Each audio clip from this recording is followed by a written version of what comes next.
Wawa mga boss no, etong si Jose Alvarado dito nga sa naging laban ng Puerto Rico kontra nga dito sa Argentina.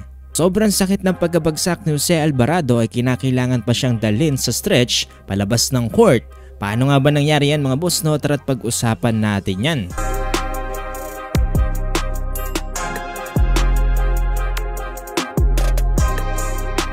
Sobrang kita ng laban dito nga sa pagitan ng Puerto Rico kontra nga dito sa Argentina ay umabot nga sa overtime ang laban. With last 2 minutes remaining dito nga sa overtime lamang ng 2 puntos etong Argentina. 76-74 ay mayroon namang hindi inaasahan na pangyayari dito nga para sa NBA player ng New Orleans Pelicans na si Jose Alvarado. Tapos kasi ang mintes na tira ni Jose Alvarado mga boss no ay sinubukan niya nga kumuha ulit dyan dito nga ng isa pang rebound. Ang kaso nga lang nakipag-agawan sa mas malaking player etong si Jose Alvarado ilan para sa lakas ng puwersa ay ma-out of balance siya at hindi nga maging maganda ang kanyang pagkakabagsak. Kasi dito sa replay mga boss no, yung pagkabagsak ni Jose Alvarado ay mukhang napuruhan etong kanyang likod. Dahil dyan kinakailangan tuloy dalhin sa stretch palabas ng court etong si Jose Alvarado.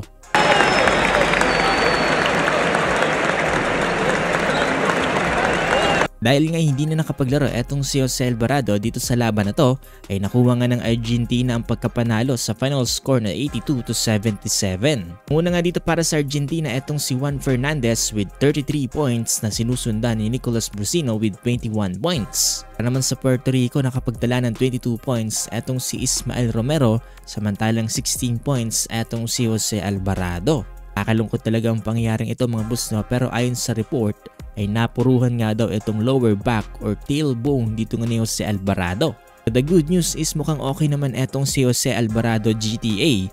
Post pa nga to sa Instagram account ng appreciation post dito nga sa nangyari sa kanya. Dahil nga natalo dyan ang Puerto Rico ng Argentina ay nadaglag nga sila dito sa quarterfinals. Abante na para makalaban ng Canada ay ang team ng Argentina. Isang pace naman ay makakalaban ng Brazil ang team ng USA. At magtatapat nga kung sinong mananalo dyan dito nga sa finals.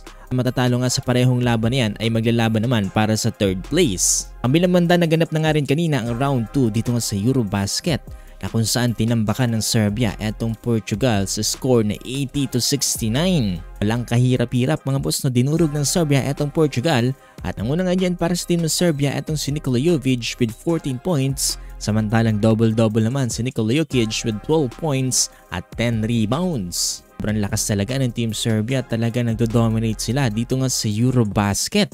Abangan natin kung sino kaya magpapahirap dito nga sa Team Serbia dito nga sa Eurobasket. Kung sa pa ng more basketball updates, gaya nito ay huwag niyong kakalimutang i-follow itong ating page.